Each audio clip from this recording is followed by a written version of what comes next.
Hello दोस्तों, नमस्कार आप सभी को हिस्ट्री की जीत की इस प्लेटफॉर्म के ऊपर आज हम लोग डिस्कशन करने वाले हैं मेसोपोटामिया और रोमन साम्राज्य से बनने वाले प्रश्न के ऊपर। किस प्रकार के अलग अलग कॉलेजों में किस प्रकार से प्रश्न पूछे गए हैं, हम सारी चीज़ों के ऊपर डिस्कशन करेंगे। पर इन सबसे पहले मैं आप सबको बता दूं कि आप यदि मास्टर कर रहे हो हिस्ट्री डिपार्टमेंट से या फिर आप ग्रेजुएशन में ही क्यों ना हो, एमए में हो या फिर ग्रेजुएशन में, किसी भी कॉलेज में आप पढ़ाई कर रहे हो, इसे मैटर नहीं करता है। क्वेश्चन आपका सेम रहेगा, पूछने का तरीका केवल चेंजेस हो सकते हैं। तो आप वीडियो को लास्ट तक देखना, सारे टॉपिक आपके कवर हो जाएंगे। ठीक है, कोई इश्यू आपकी नहीं होंगी। और मैं आप सबसे रिक्वेस्ट करना चाहता हूँ कि चैनल पर आप यदि पहली बार आए हो तो इस चैनल को सब्सक्राइब करके रखना। ठीक है, यहाँ से आप लोग के लिए बहुत सारी इंफॉर्मेटिव चीज़ें मिलने वाले हैं। यदि आप इस प्लेटफॉर्म को सब्सक्राइब करके रखते हो, हिस्ट्री की जीत की इस प्लेटफॉर्म को, तो आपको हिस्ट्री से रिगार्डिंग जो भी चीज़ें होंगी सारी चीज़ें यहाँ पे कवर कराई जाएगी। चाहे आप कंपटीशन की तैयारी कर रहे हो, चाहे आप कॉलेज में पढ़ रहे हो, हर तरह से आपके सारे टॉपिक कवर हो जाएंगे। तो आप सबसे रिक्वेस्ट है कि वीडियो को एंड तक देखना, और वीडियो अच्छी लगे तो कमेंट्स में बताना, और दूसरी बात चैनल को सब्सक्राइब करके रखना। ठीक है, सबसे पहले भी और दूसरी बात ये कि अगर आपको नोट्स चाहिए इसका, तो आप मुझे टेलीग्राम ग्रुप पे ज्वाइन कर लेना, वहाँ पे मिल जाएंगे। अभी हम बात करने वाले फर्स्ट यूनिट मेसोपोटामिया से जितने भी क्वेश्चन बन सकते हैं, सुमेरियन सभ्यता, कोड ऑफ लॉ, इन सारी चीज़ों पर बात करेंगे। तो सबसे पहला प्रश्न बनता है हमारे पास कि विश्व में शहरी जीवन की शुरुआत सबसे पहले कहाँ हुई थी। ऑप्शन आपके पास चार हैं: चीन में, मिस्र में, मेसोपोटामिया में और भारत में। तो इसका सही जवाब है मेसोपोटामिया में हुआ था। अगला प्रश्न है कि मेसोपोटामिया सभ्यता का विकास कहाँ हुआ। तो मेसोपोटामिया सभ्यता का जो विकास हुआ था वो दजला व फरात दो नदियां, उन्हीं नदियों के बीच में हुआ था। जिस प्रकार से हमारा सिंधु घाटी सभ्यता हुई थी ना, सिंधु और उसके सहायक नदियों के बीच में, उसी प्रकार से मेसोपोटामिया का भी उसी प्रकार से क्या हुआ था, विकास हुआ था। ठीक है, अगला प्रश्न है कि मेसोपोटामिया काल के मंदिरों की कौन सी विशेषता नहीं थी। कौन सी विशेषता नहीं थी। तो मेसोपोटामिया काल में राजा का स्थान मंदिरों में ऊंचा था, ये गलत है, ये विशेषता नहीं थी। बाकी बात ये सारे चीजें सही हैं कि मंदिरों की दीवारें भीतर और बाहर की ओर मुड़ी हुई होती थी। देवता आस्था और शक्ति का प्रतीक होते थे। विजेता राजा मंदिरों की कीमती भेंट अर्पित करते थे। तो ये सारी चीजें सही हैं, बल्कि ये वाला केवल गलत है आपको ऑप्शन। ठीक है, अगला है वर्काशीर्ष किससे संबंधित था। तो मेसोपोटामिया में अगर देखें वर्काशीष, तो ये मूर्ति कला से जुड़ा हुआ था। किससे जुड़ा हुआ था, मूर्ति कला से। अगला प्रश्न है मेसोपोटामिया को वर्तमान में किस नाम से जानते हैं। तो आज हम लोग मेसोपोटामिया को इराक के नाम से जानते हैं।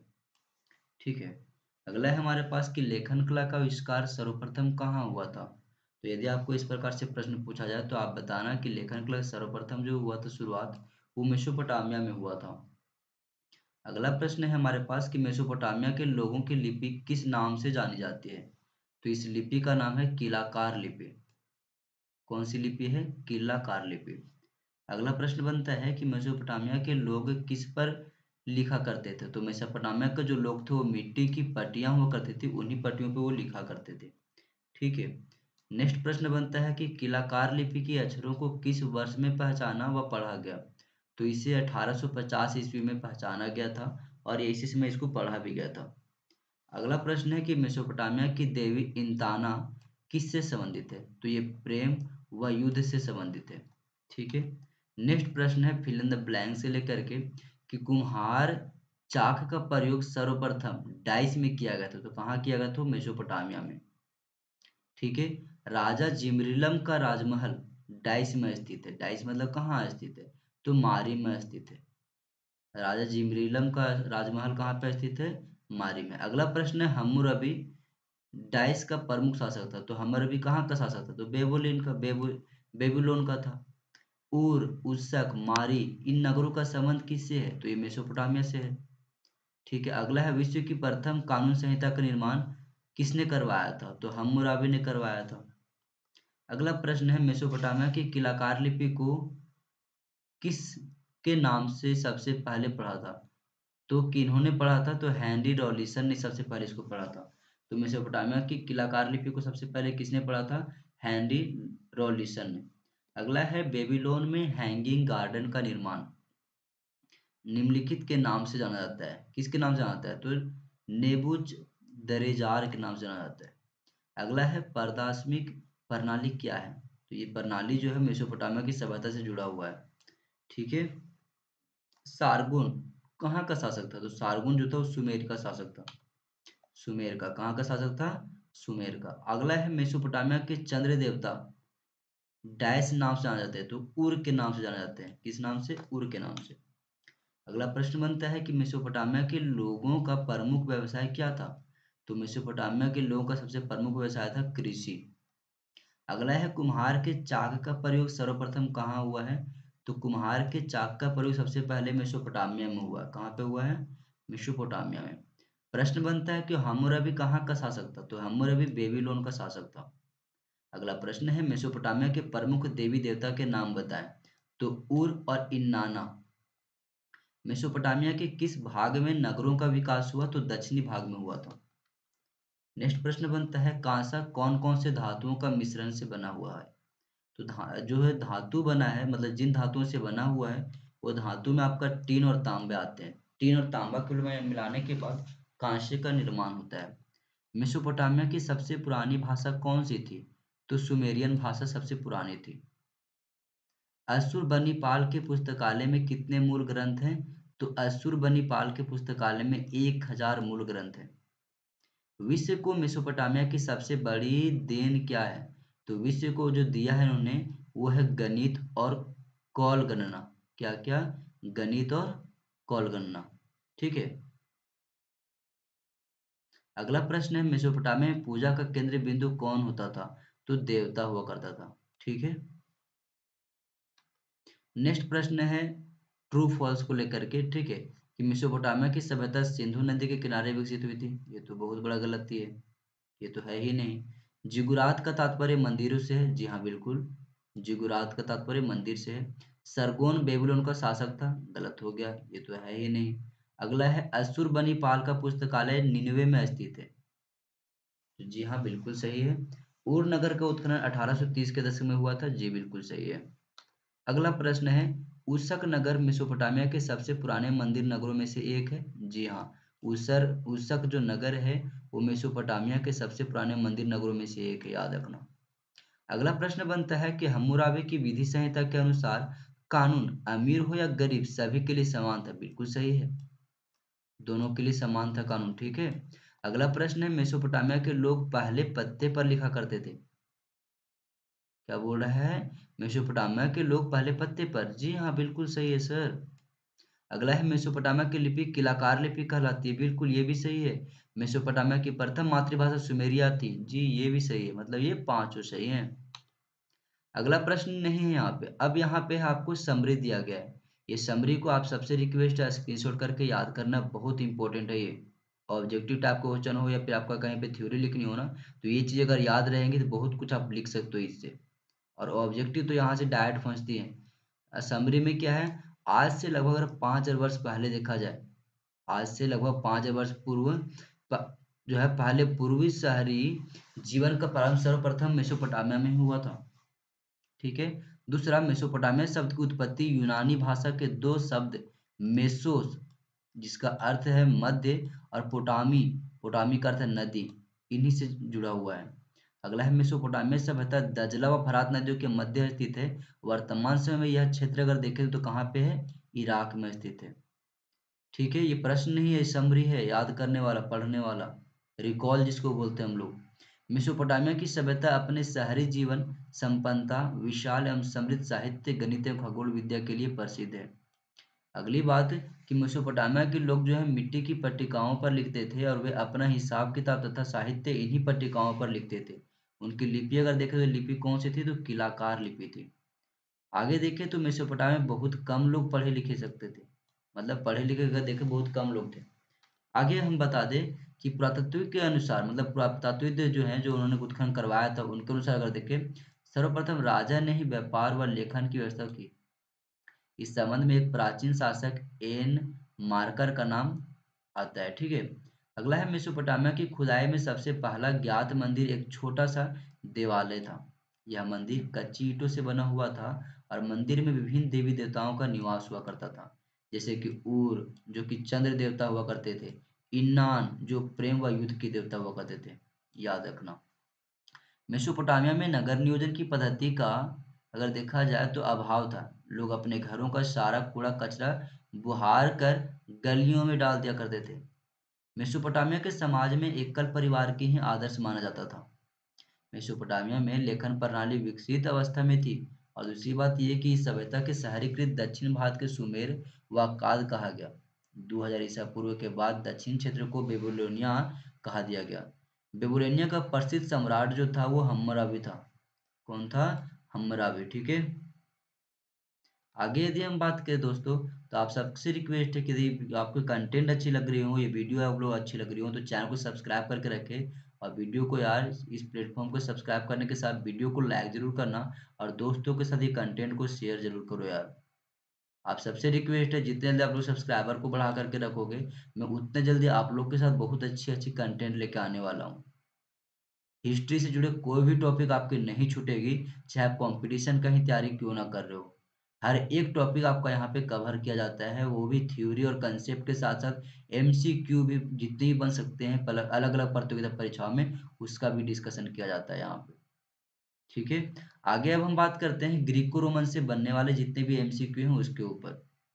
ठीक है। तो रोमन साम्राज्य की अगर बात करें तो पैपाइस क्या है? सबसे पहला प्रश्न आता है कि पैपाइस क्या है। तो पैपाइस एक पौधा है। रोमन साम्राज्य में सीनेट का क्या था? तो सीनेट जो थे धनी वर्गों को सीनेट कहा गया है, उच्च वर्ग के लोगों को। ठीक है। रोमन साम्राज्य कौन कौन से महाद्वीपों में फैला हुआ था? तो रोमन साम्राज्य यूरोप में भी था, उत्तरी अफ्रीका में भी था और पश्चिमी एशिया में भी था। इसका सही उत्तर हो जाएगा इनमें से सभी। रोमन साम्राज्य के लोगों की भाषा क्या थी? तो रोमनों की अगर भाषा देखें तो यूनानी और लातीनी दोनों थी। इस प्रकार इसका सही आंसर हो जाएगा ऑप्शन नंबर सी। अगला प्रश्न है कि रोमन साम्राज्य में सीनेट के शासन का अंत कब हुआ? तो रोमन साम्राज्य में सीनेट का जो शासन अंत हुआ वो 27 ईस्वी पूर्व में हुआ था। नेक्स्ट प्रश्न बनता है कि रोमन सम्राट कॉन्स्टेंटाइन के द्वारा प्रचलित सोने के सिक्कों को किस नाम से जाना जाता था? तो सॉल्डियस के नाम से जाना जाता था। ठीक है। नेक्स्ट प्रश्न आता है कि रोमन साम्राज्य कॉन्स्टेंटाइन ने ईसाई धर्म कब अपनाया था? इसका सही जवाब है 312 ईस्वी में। ठीक है। नेक्स्ट आता है कि रोमन साम्राज्य में किस शासक के काल को शांति के लिए याद किया जाता है? तो अगस्टस। रोमन साम्राज्य में किस शासक काल को शांति के लिए याद किया जाता है? तो अगस्टस के काल को शांतिपूर्ण शासन काल कहा जाता है। नेक्स्ट प्रश्न आता है कि किस रोमन सम्राट ने कुस्तुनतुनिया को रोमन साम्राज्य का राजधानी बनाया था? तो कॉन्स्टेंटाइन ने ही कुस्तुनतुनिया को रोमन साम्राज्य का राजधानी बनाया था। अगला प्रश्न है रोमन साम्राज्य के राजनीतिक इतिहास में प्रमुख खिलाड़ी कौन थे? तो प्रमुख खिलाड़ियों में आपका सम्राट भी था, अभिजात वर्ग के सीनेट भी थे और सेना, ये तीनों क्या थे? राजनीति में पूरी तरह से भागीदार लिए हुए थे। फिल इन द ब्लैंक्स में आती है प्रश्न कि रोमन साम्राज्य में प्रचलित चांदी के सिक्कों को डाइस कहा जाता है, तो दिनारियस कहा जाता है।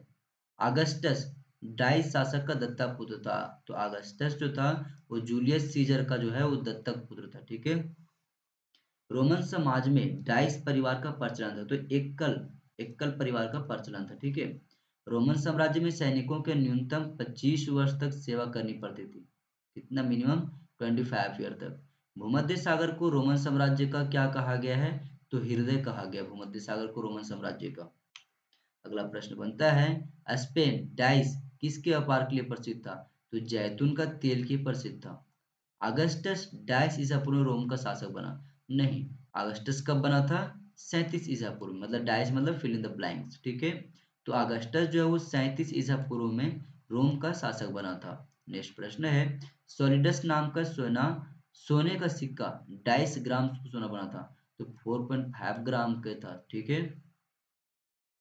आगे रोमन साम्राज्य को मोटे तौर पर कितने चरणों में बांटा जा सकता है? तो 2 चरणों में बांटा जा सकता है। रोमन साम्राज्य में गणतंत्र की वास्तविक सत्ता किसके पास हुआ करता था? तो सीनेट नामक निकाय में निहित था। ठीक है। अब हम अगर रोमन साम्राज्य के बारे में जितनी पढ़े अगर उसके समरी करें, तो समरी करके रिकॉल करना चाहे तो रोमन साम्राज्य 3 महाद्वीपों में फैला हुआ था। इस साम्राज्य में आज का अधिकांश अगर क्षेत्र है तो यूरोप, पश्चिमी एशिया व उत्तरी अफ्रीका का काफी बड़ा भूभाग शामिल था। भूमध्य सागर को रोम साम्राज्य का हृदय भी कहा गया है। रोमन साम्राज्य की उत्तरी सीमा का निर्धारण राइन व डेन्यूब नदी को करती है।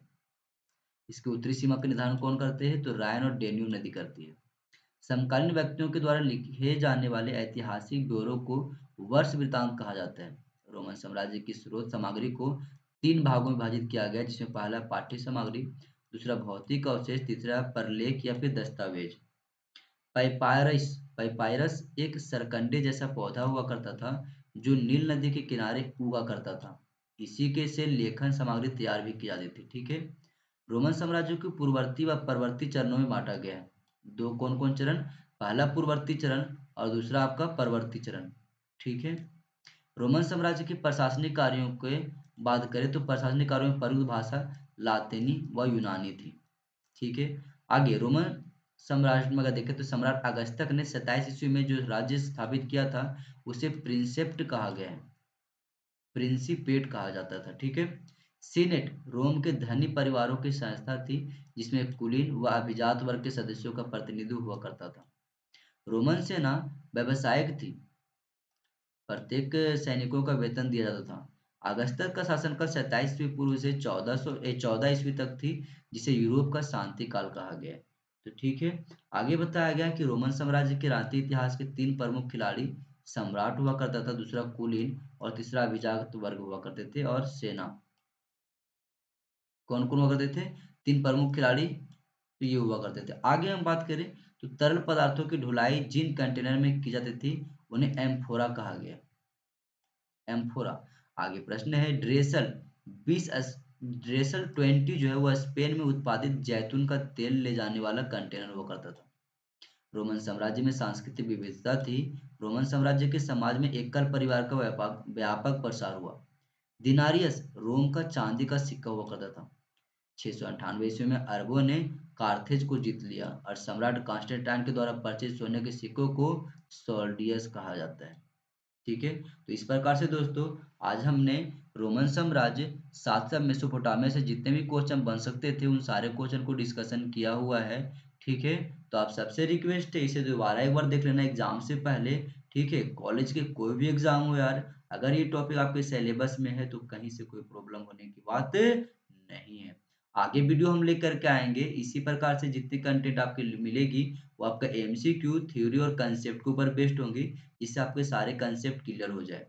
ठीक है। अगले वीडियो में फिर से मिलते हैं। तब तक के लिए आप सबसे रिक्वेस्ट है कि चैनल को सब्सक्राइब करके रखें और वीडियो अगर अच्छी लगे हो तो कमेंट सेक्शन में बताएं। और दोस्तों आप सबसे रिक्वेस्ट है चैनल को शेयर करें और यूट्यूब में इस प्लेटफॉर्म को भी इस वीडियो को शेयर करें दोस्तों के साथ। ठीक है। अगले वीडियो में फिर से मिलते हैं, तब तक के लिए थैंक यू दोस्तों।